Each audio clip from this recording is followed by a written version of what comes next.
10 नवंबर 2025 ये वो तारीख है जब दिल्ली के लाल किले के पास हुए एक कार धमाके ने पूरे देश को सन्न कर दिया था।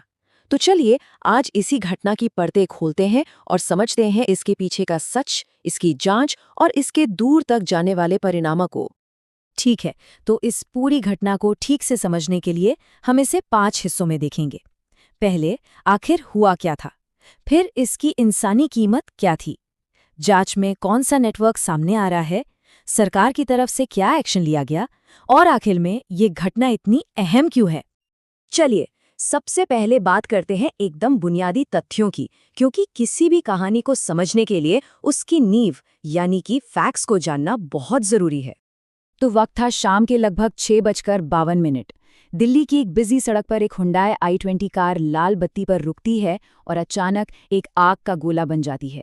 और ये कोई आम हादसा नहीं था।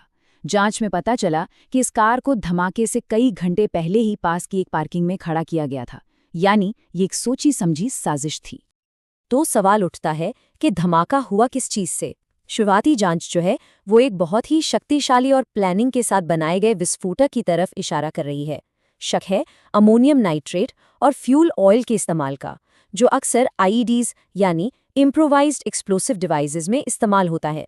हालांकि पक्की जानकारी के लिए फाइनल फोरेंसिक रिपोर्ट का इंतजार अभी बाकी है। किसी भी हमले की सबसे बड़ी, सबसे भारी कीमत इंसानी जानें होती हैं। तो अब बात करते हैं इस हमले के उस दुखद पहलू की। 12 ये सिर्फ एक नंबर नहीं है, ये उन 12 जिंदगियों की कहानी है जो उस शाम हमेशा के लिए खत्म हो गई। शुरू में कुछ कंफ्यूजन था, लेकिन बाद में अधिकारियों ने इस आंकड़े की पुष्टि की जो इस हमले की भयावहता को दिखाता है। और जब पोस्टमार्टम रिपोर्ट्स सामने आईं, तो धमाके की असली भयावहता का अंदाजा हुआ।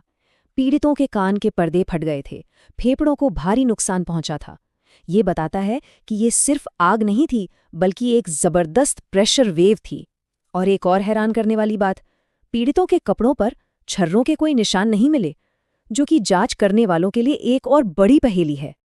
और ये तबाही सिर्फ इंसानी जानों तक ही नहीं रुकी।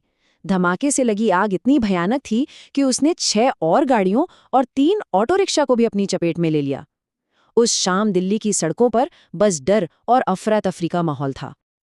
अब आते हैं जांच पर। आखिर इस तबाही के पीछे कौन लोग थे, कैसे उनकी कड़ियां जोड़ी जा रही हैं, चलिए देखते हैं।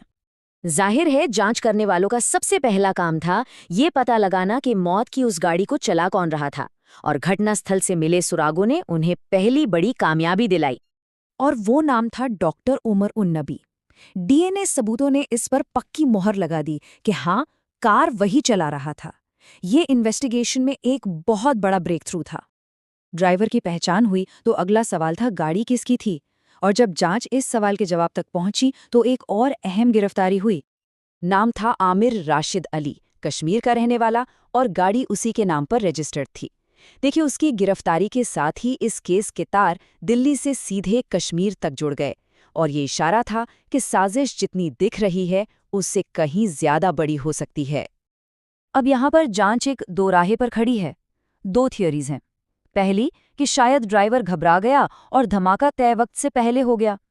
और दूसरी थियोरी कि ये एक क्लासिक सुसाइड बॉम्बिंग थी जिसका निशाना शायद कुछ और था। फिलहाल दोनों ही एंगल से जांच चल रही है। और ये मामला किसी 1-2 लोगों का नहीं लग रहा। जांच एजेंसियां अब इसके तार सीधे सीधे जैश-ए मोहम्मद जैसे बड़े आतंकी गुटों से जोड़कर देख रही हैं। मतलब साफ है, ये सिर्फ एक लोकल घटना नहीं, बल्कि एक बड़ी अंतर्राष्ट्रीय साजिश का हिस्सा हो सकती है।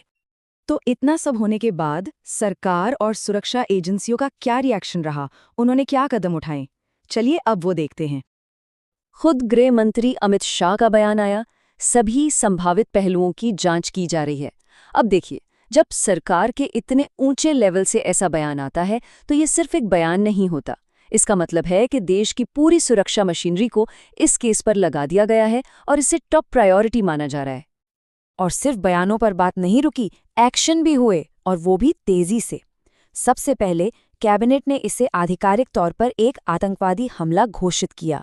फिर एंटी टेरर कानूनों के तहत एफआईआर दर्ज हुई, और आखिर में केस को भारत की सबसे बड़ी एंटी टेरर एजेंसी एनआईए यानी नेशनल इन्वेस्टिगेशन एजेंसी को सौंप दिया गया।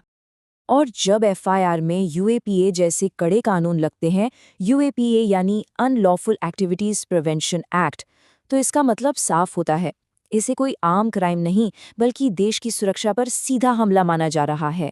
इस कानून से एजेंसीज को आतंकवाद की जड़ों तक पहुंचने के लिए बहुत ज्यादा पावर मिल जाती है। तो अब आते हैं सबसे अहम सवाल पर कि ये सब इतना महत्वपूर्ण क्यों है? ये सिर्फ एक धमाका था या इससे कहीं ज्यादा कुछ? चलिए समझते हैं इसके दूरगामी असर को, क्योंकि ये सिर्फ एक घटना नहीं, एक चेतावनी है। देखिए, जब हम सारी कड़ियों को जोड़ते हैं तो तस्वीर बहुत साफ और उतनी ही चिंताजनक हो जाती है।